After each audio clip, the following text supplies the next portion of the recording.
we're 20 years later, and then I bought the new Corvette about 3 months ago. And I Yeah, don't I seen that red one, I don't yeah. owe anything on it though. My rentals and investments are paying for that. That's crazy.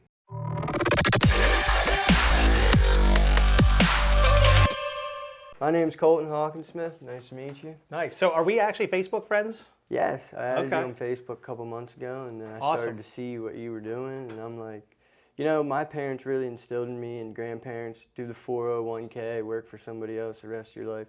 So for the first 4 years after graduating, that's what, like, I'm going to do this. And Yeah. now I'm like, you know, there's so much more in life that I could do other than just working for somebody else. And I continued to see what you were doing, and I'm like, it took me a couple weeks to actually reach out to you. You know, I thought about it, and I'm like, you miss 90% of the opportunities you don't take. So I sent you that message, and I was like, I want to learn more about this. And What intrigued me, that's why I just gave you a call, and then I started grilling you with questions like, hey, where do you live? And where do you live right now? Still at home with my You live parents.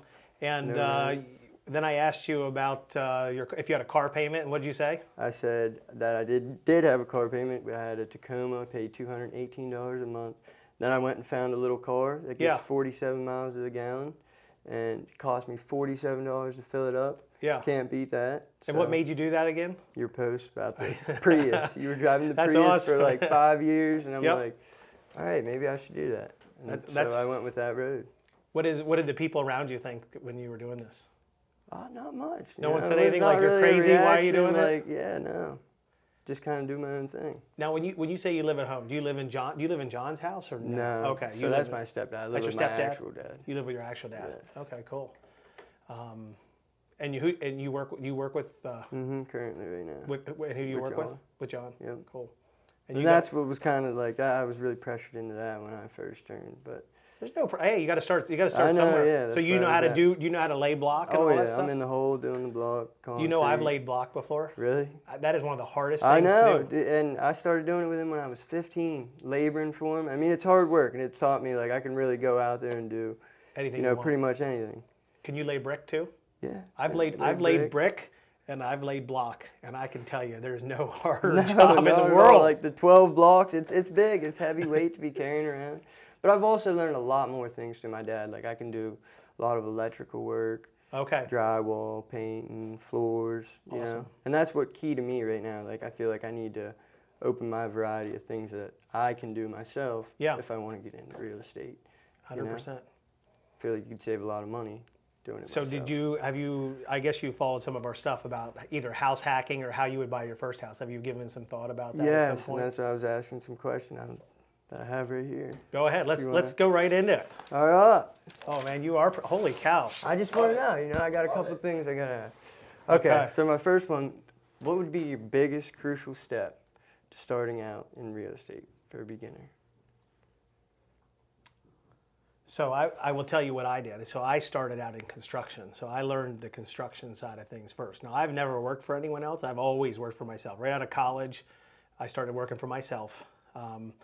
I've made a lot of mistakes. But I think the way, so you have a job right now. You're making decent money. Yes, you have sir. no expenses.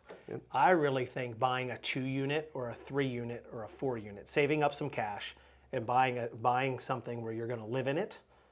Now, And rent the other side out. rent the other 2 sides out. Preferably, if you buy a 3-unit, you have to see the video we just shot this morning. So Meg, who's in here, she bought a 3-unit from us, Okay. and so she owns like 20 rentals. And Okay. she only like 2 years ago she bought a 3-unit. She lives in one of the 3 units. The other 2 units cover the rent, the utilities, and she makes $600 a month. And she still profits. And she still profits $600 a month. Okay. So that's a way for you to get living on your own. Now, Yeah, so you can move into that 3-unit and say, something changes, and you could always move back out. Now you could profit on all 3 of them. All 3 of them. That's what I think I'd like to do it first, because I'm comfortable at home, you know. But when you get these first-time home buyer loans, you have to sign on the dotted line that says you're moving into that house. Okay. And then what do you go with, like proof of rental from there? Like. They don't really check on it. It's only if you make the payments after that. So I'm just signing off it's mine, and I'm living in it. Yep. And then. And you need about 3.5 or 5. Let's just say 5% down. So if you're buying something for $200,000, you'll need $10,000 down. Okay. And then a little bit of closing costs. So you might need $15,000. Have you been able to save any money with what you're doing? Oh yeah, I've saved. How much cash do you have saved? Like $13,000 right now. Boom. That's That's awesome. only been in the past. But I'm really driven. Like, I want more work. Like, I'm ready to work like 16 hours a day, you know? Yeah. Like, I seen this quote the other day, and it was like, every man has two lives, and his second one begins when he realizes he only has one. And I'm like, okay, this is where I'm going to start, you know, where I want to become somebody and establish myself. Yep.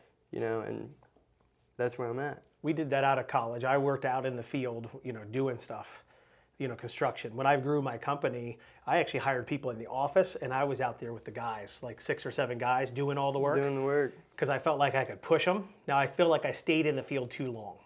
Okay. I probably stayed in the field until I was 32, 33. I probably stayed a little too long, to be honest. Instead of being in the office. Because I could do big decisions. Now, it's not as much fun being in an office. But going back to how you would get into real estate, so that's the investment side. That's how you buy your first one. You buy a 3-unit or a 4-unit. You know, you save up the money. That's an investment. Okay. You don't want to go buy that dream house. Like, you'll see all your friends, as they start making more money, first of all, they'll buy the car, and they'll have that car payment. Then the next thing they do is they get with someone, and then they're going and buying a house. Now they don't save any money because exactly. the house You and the got 2 car payments. just eats up their whole life. Yep. And you can't live.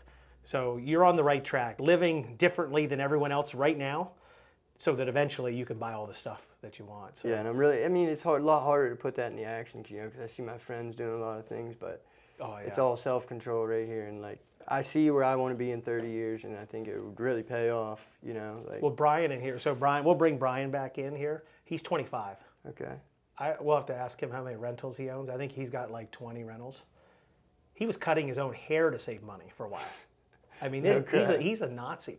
That stuff you got to do, But you know? nobody's cutting their own hair that I know of to save money to buy more rental properties, and he is. That's a good thing. Yeah, you know? but eventually, right, if he keeps this mindset of what he's got going on, eventually he'll be able to buy whatever he wants. Yeah, he'll be paid off, financially free, and, Yeah. you know? So I bought a new Corvette in 1998. Okay. Back before I really had anything. It was a mistake. I had a mortgage, I had a payment. It was like an $800 payment on a Corvette back in 1998. Dang. So I met my wife. She was excited. I had a Corvette. I was building a house. So there was something switched in my head back then too. And I sold the Corvette, and then I sold the house I was building, and I went back to living at home. And so my wife, she stuck with me through all of that. And we're 20 years later, and then I bought the new Corvette about 3 months ago. And I don't know anything on it though. My rentals and investments are paying for that. That's crazy. But I still don't even But it's, you know, the time you put in to get there. Yes. And 21 years. Still, I mean, it's worth it, right? 100%. 100%. Now where you're at. So you're learning right now. You're not going to make the mistakes that I did. Like, I bought that car then and lost money on it. And then, yeah. So you're way farther ahead. That's what people tell me. They're like, you're young, you just need. I'm like, I can't. My head's like, I want to do stuff. You know what I'm saying? I want to become somebody. I want to get somewhere. Everyone's like, you just need to calm down. I'm like, I can't calm down. You know what I'm saying? I just feel like now I'm so motivated to get things done and work and save money. Another thing that I did is we were home builders back then. Okay. Back starting in 1998, we were building houses.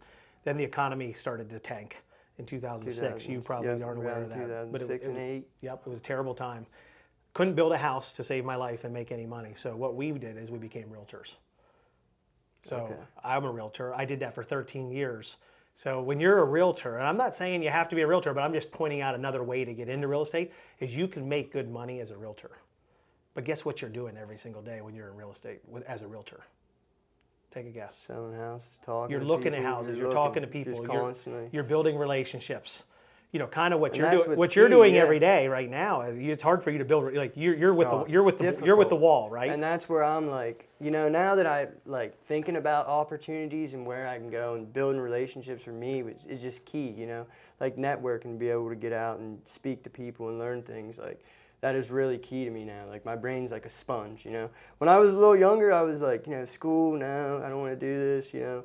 But now I'm like a completely different mindset. Like, so we're talking about sales now. Yeah. So sales. So that was one of my questions. Sales is where you can make more money.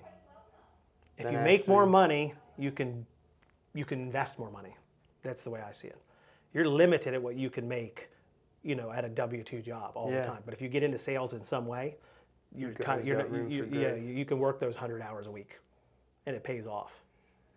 I was just lecturing my 12-year-old. So that was the first thing you did, real estate and license. I got my real estate license and I sold real estate and Do didn't you know think anything that's a about good it. move? I can't say if it's a good move. We could talk more about that later. All right. But if you're driven and you can build relationships, Oh, I can go Yeah. anywhere and talk to anybody. yeah, Like, it's hard at the beginning. what The I'm first about. year is a nightmare. Very hard.